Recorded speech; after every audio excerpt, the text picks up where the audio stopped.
तो अब हम देखते हैं कि असेंबली भाषा के लाभ एवं दोष क्या हैं। इसको जैसा हमने पहले देखा कि असेंबली भाषा जो है वो मशीनी भाषा के ऊपर के स्तर की होती है। मशीन का मतलब 1 2 1 0 1 0 इन्हीं केवल इसी में बात करना।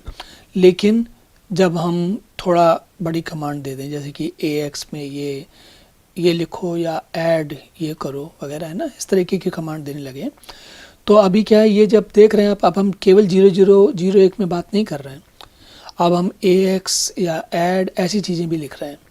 तो असेंबली भाषा में अब आप ये समझिए कि इसमें फ़ायदे क्या हैं, नुकसान क्या हैं, लाभ क्या हैं, दोष क्या हैं।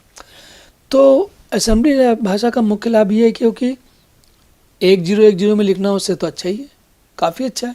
क्योंकि 1010 में लिखना मतलब पहले आप सब कुछ सोचो कि क्या लिखना है, फिर सबको 1010 के नंबरों में उसका अनुवादन करो, ट्रांसलेट करो और फिर जाके लिखो, तो वो बहुत लंबा काम होता है। तो मतलब जो काम हमने कंप्यूटर से काम इसलिए करवाना था क्योंकि हम जल्दी करवाते, लेकिन हुआ क्या कि हम शब्दों को 1010 में बदलते बदलते ही हमारा बहुत समय लग गया, शाम हो गई, है ना।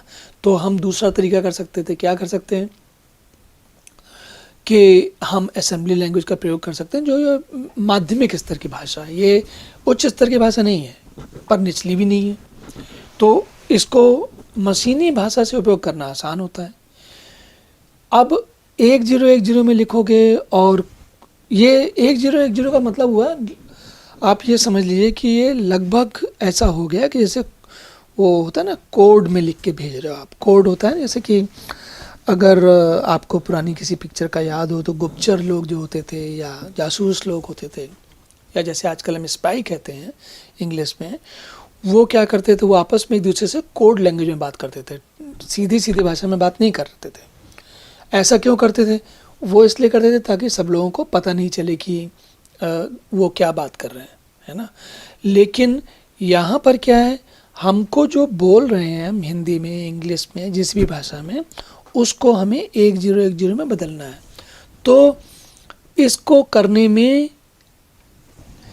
काफ़ी मेहनत लगेगी, बहुत टाइम लगेगा और गलती होने की संभावना रहेगी। कहीं कोड बिगड़ गया तो बात बदल जाएगी।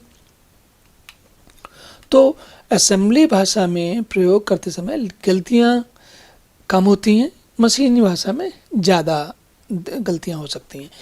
और मशीनी भाषा के बनिस्बत, मशीनी भाषा मतलब 1010, उसके बनिस्बत AX AD इनको सुधारना थोड़ा आसान होता है, क्योंकि हमें समझ में आता है कि हम क्या कर रहे हैं यहाँ पर, है ना, और ये थोड़ा सा आसान हो जाता है ना। इसके अलावा इसमें क्या था कि अब आपको ये जो, जैसे ये नंबर मान लिया आपने लिखा, अब इस नंबर को आपने कहाँ पर जाकर लिखा, जैसे ये एक ब्लॉक दिख रहा है आपको, है ना, दाईं तरफ ये। अब ऐसे ही फर्ज करिए कई सारे ब्लॉक हैं, जैसे इसको मैंने मान लिया एक लिया और इसकी कॉपी बना दी, है ना, ये दूसरी बना दी। अब आप देखिए 2 ब्लॉक हो गए।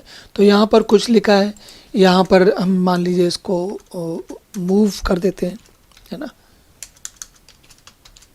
मूव कर देते हैं ये। तो इस तरीके से अब आप ये देखिए, इस ब्लॉक में कुछ और लिखा है, इस ब्लॉक में कुछ और लिखा है।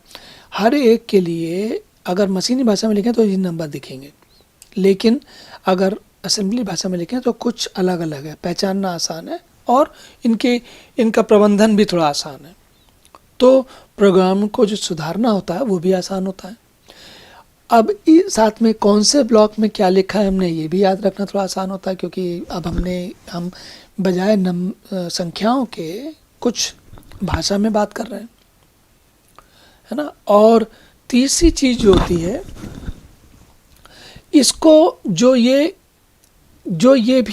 कुछ भी हम यहाँ काम कर रहे हैं, है ना, वो असेंबली लैंग्वेज मशीनी लैंग्वेज से थोड़ी मुश्किल है, लेकिन फिर भी ये जो है समझने के लिए रिलेटिवली, मतलब कि सापेक्ष रूप से थोड़ा आसान ही है, इसलिए उतनी समस्या नहीं होती।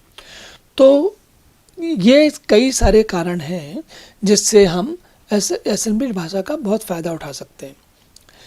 अब इसी तरीके से लगभग हम मशीनी भाषा के आसपास हैं, लेकिन थोड़ा उससे सुधर गए हैं। तो हमें जो उसकी दक्षता है, उसकी एफिशिएंसी है, जो उसकी काम करने की क्षमता, बहुत अच्छी तरीके से काम कर सकती है, वो सुविधा तो उपलब्ध है, लेकिन हमारा काम भी थोड़ा आसान हो गया। तो ये काम की बात हुई, लेकिन बात यहाँ तक नहीं रुकती, लेकिन अब इसमें समस्याएं भी आती हैं। पहली बात तो ये कि जो ये AX और ऐड और ये है, देखने में आसान लगता है, लेकिन ये भी काफ़ी मुश्किल होता जाता है, समय के साथ बढ़ता जाता है।